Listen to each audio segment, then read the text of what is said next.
thousands of couples, threw them in a marriage lab and said, all right, let me watch and see what's going on.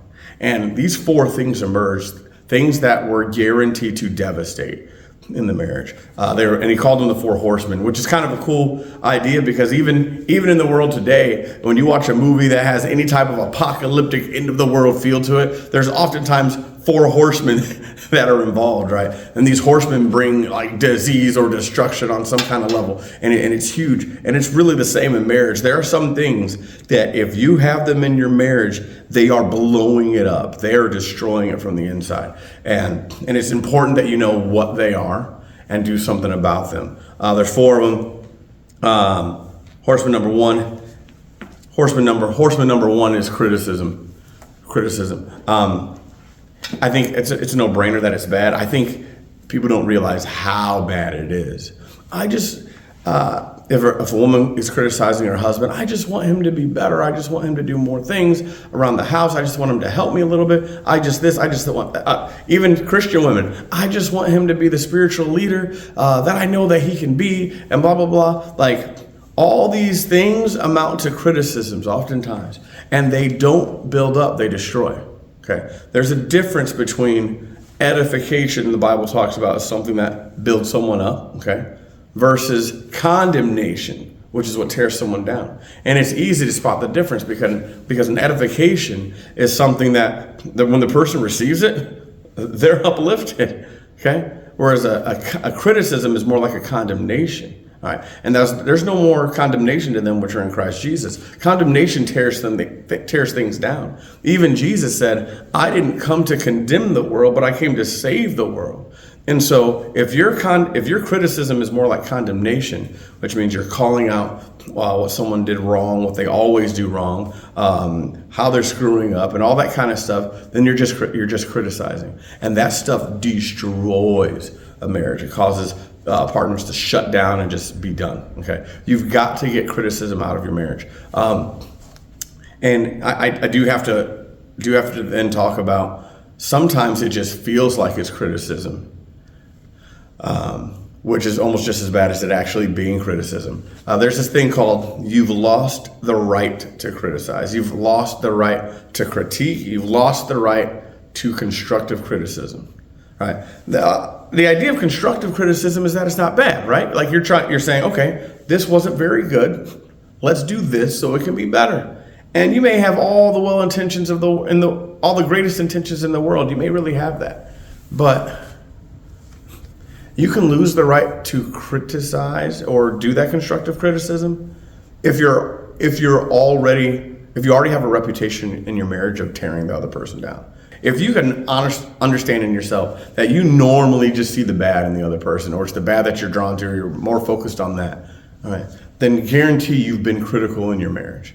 And so now, even if you've tried to soften it up, I think a lot of time it's I don't know if this one's more particular to women or to men. I think women and men do criticism very differently. I think they do it very differently. But as a man, I'll say that if my wife is critical of me, it eventually starts to shut me down. And then everything she says, I'm looking at it through the filter of, is she criticizing me? And so it's almost like she's lost that right, because I don't give her the right to criticize me anymore. I'm like, no. The moment you start to say something negative about me, I'm taking it as an affront, as an assault, and because it's been used that way before.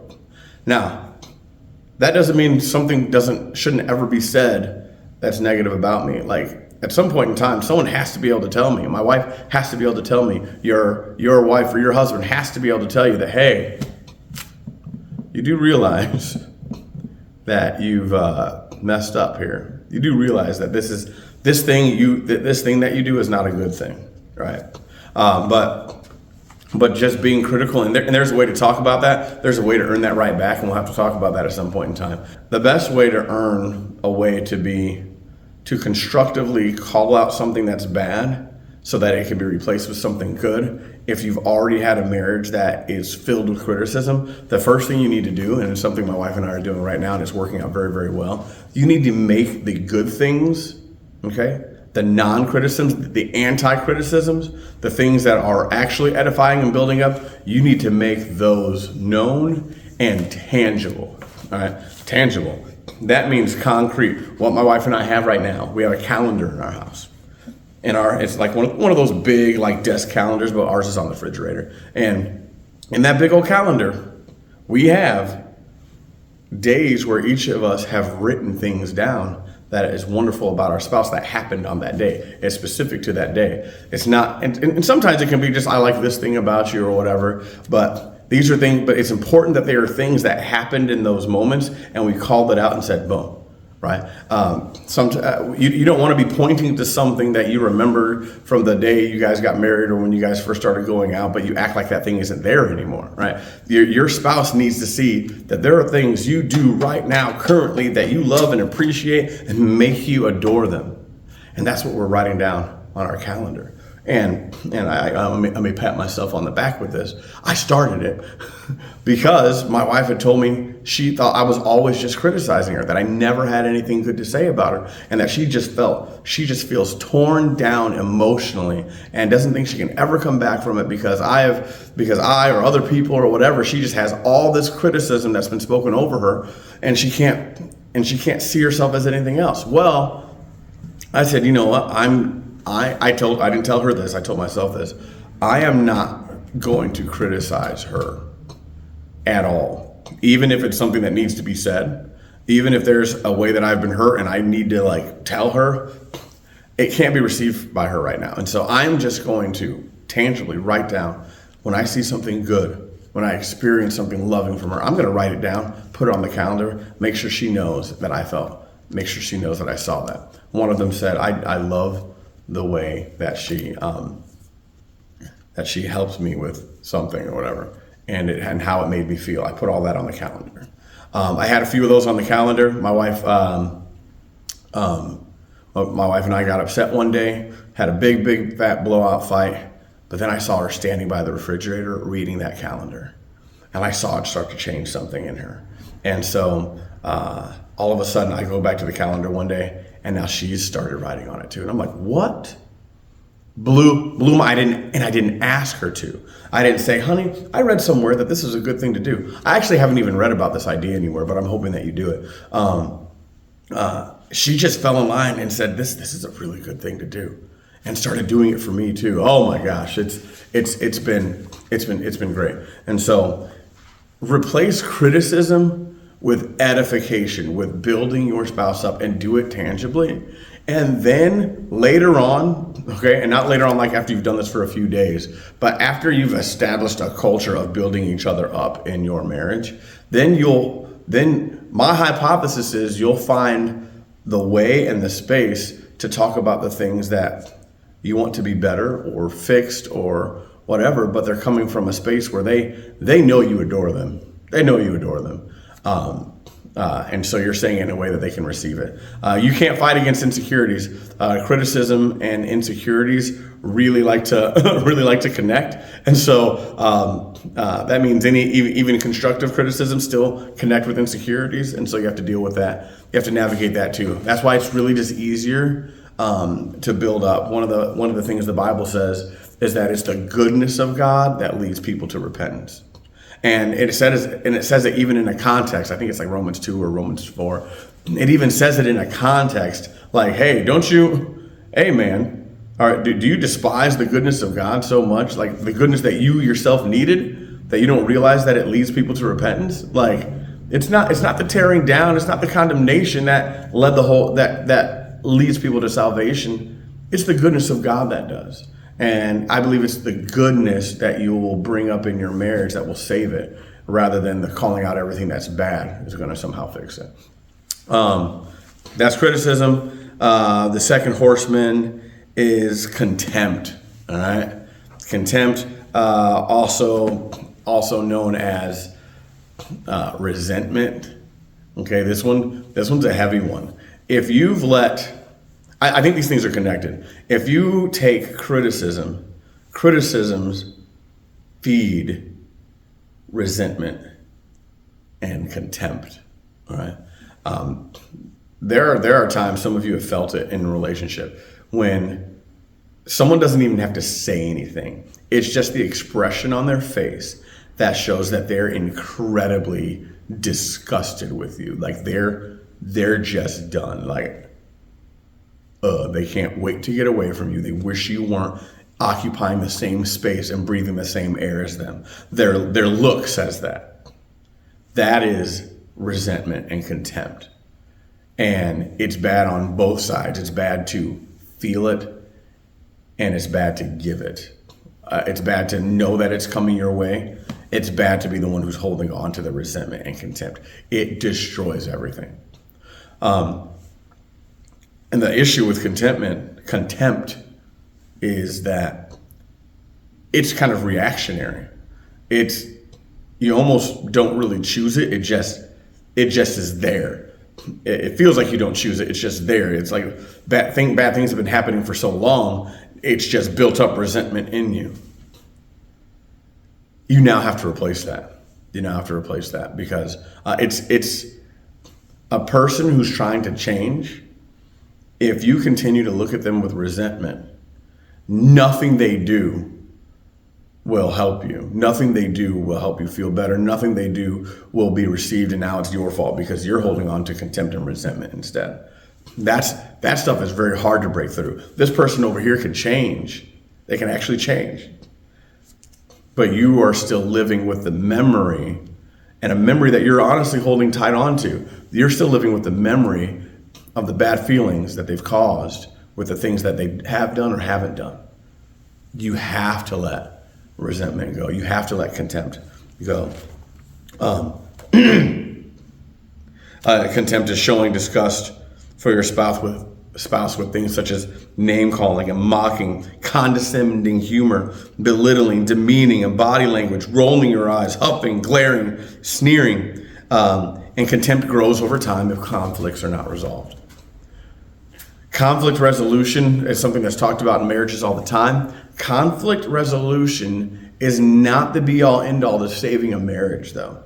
It's important, and it's great to have, but you can save your marriage without resolving all your conflict, okay? Because the first thing you need to do is start to change the way you look at your marriage or you look at your spouse, all right? Then you can resolve conflict. It's really hard to resolve conflict with an enemy, right?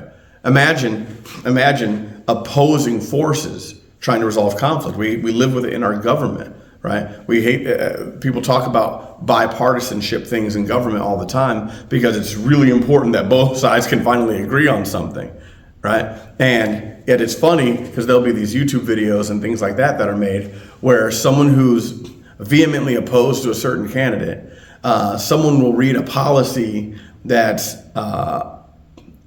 by a different candidate, and they'll say, "Oh, that sounds great. That's a great idea." Blah blah blah. Then they'll say, "Yeah, well, actually, Trump said that," or something like that. Actually, this person said it. And all of a sudden, you're like, "Whoa, really? They said that?" The person you hate, right? And then all of a sudden, their story will change. And they're like, "Well, I mean, I don't know. Well, if he said it, there's probably got to be something wrong with it." That same contentment that people have for political figures, we've allowed into our relationships, and so now you've got wives and husbands that just because she said it, just because he said it, it's trash. No, guys, that stuff destroys a marriage. Destroys a marriage. What that then leads to as well is to defensiveness. Both criticism and contempt, they lead to the third horseman, which is defensiveness. Now, defensiveness is, I think, the most sneakingly subtle, destructive thing that'll destroy marriage, right? Is defensiveness.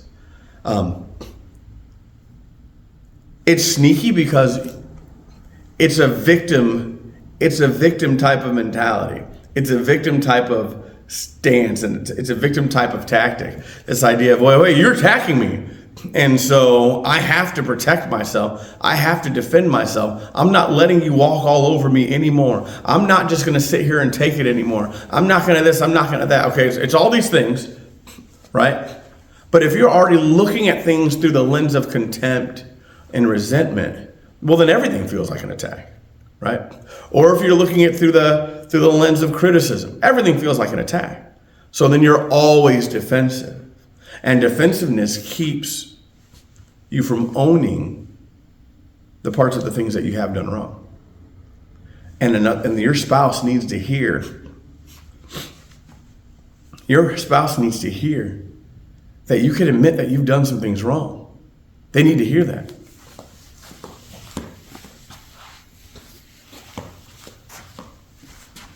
Because when you can admit that you've done some things wrong, then maybe, just maybe, in those moments, you might try to fix it. Or more than that, when it's happening again, your spouse at least knows, okay, they know this is wrong. They've said it already. They know it's wrong. They know it's not good. And so I can kind of see this as they're just upset right now. They're really triggered right now, and they don't really mean it as much as it seems like they do, because I know when they're calm and cool and collected, they've been able to admit that it's wrong when they do this. But defensiveness never does that. Defensiveness never lets you admit those things, because you go right into protection mode because you feel like you're being attacked. And now a spouse who has been really trying to just be heard and just let their feelings matter for a moment. They're crying out to you. They're pleading out. They're saying, hey, can you please hear me when I'm saying that this thing hurts? All they're getting is, I don't care that you're hurt. I care that you're hurting me by even bringing this up. Some people will start to throw around the word narcissism. I don't think it's narcissistic as much as it is someone is letting themselves live in a state of hurt. And defensiveness hurts. Defensiveness occurs when the guilty person refuses to apologize or back down from the conflict. Instead, the guilty person excuses his or her behavior and even blames the other spouse in an effort to be the morally superior one who presides over the conflict as judge. Defensiveness results in a standoff between enemies rather than a truce between allies. I think that's really well said. The pastor that wrote this, I think he did a good job with that one. And then finally, the last horseman is stonewalling. Now, I've got a statistic for you in this one. The last horseman that will destroy your marriage is stonewalling. And stonewalling, it is said that statistically, 85% of husbands do the stonewalling. Wait, hold on, I think I said that wrong. In a marriage, if there's someone who's going to stonewall, 85% of the time it's the husband. Okay, I said that better. 85% of the time it's the husband. So what's the stonewalling? Basically, stonewalling is disconnecting from the relationship. Disconnecting, checking out, putting yourself in a protective state where you can't get to them anymore. The criticism, the contempt, the defensiveness, you're not going to engage any of it anymore. You separate. This often looks like, I'm going to really talk about this from the husband standpoint, since 85% of the time it's the husband. This looks like refusing to engage in conflict resolution types of conversations, refusing to hear your spouse when they really want to talk something out, regardless of how nice they say it or how mean they say it. You're checking out. Typically speaking, though, if your spouse wants to have a serious conversation with you, they can't, because all the serious conversations before have felt like they've had criticism and contempt in there. And then when you tried to say something, they were just defensive, and that didn't help either. And so now you're stonewalling. You're mentally living separately. It's almost like now you guys have two different lives. She does her thing, you'll do your thing. And the reason why I believe men are the ones that stonewall the most is because we don't like unnecessary conflict, unplentiful conflict. Like, we'll fight if we're fighting for a cause, but not if we're fighting for nothing to be solved and just to get torn down even more. We'll check out. We'll go fishing. And that's what a lot of relationships have come down to. They've come down to a man who's checked out and a wife who lives in defensiveness, whether it's because of her own insecurities or it's because her husband has been a pit bull attacking a lot of times.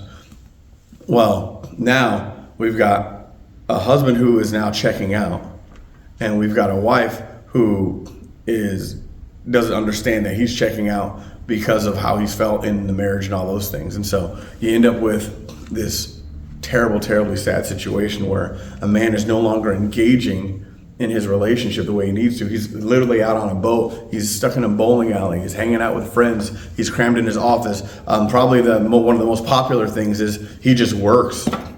He could spend his time getting criticized by his wife, or he could spend his time working overtime and getting paid double. Getting paid double for his time.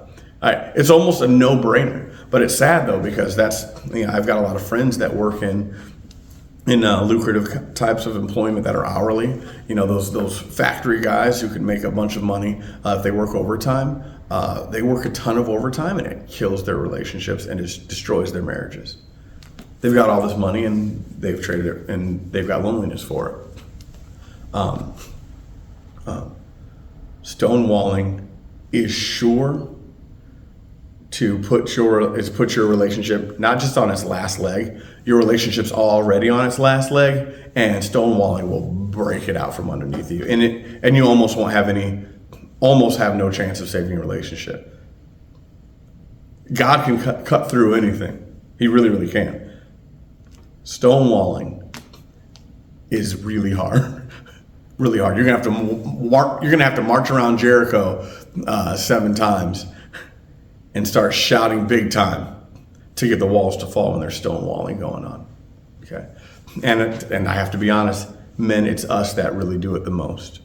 We're the ones that do it. Don't live a separate life. Engage your spouse. Those are the 4 horsemen. Those are the 4 destructive characteristics that exist in marriages that fail. Marriages that survive have less and less of those horsemen present. Not even one of them. There's no stonewalling. There's minimal defensiveness. There's no resentment or contempt, and criticism is kept under control. All right, that's what we need.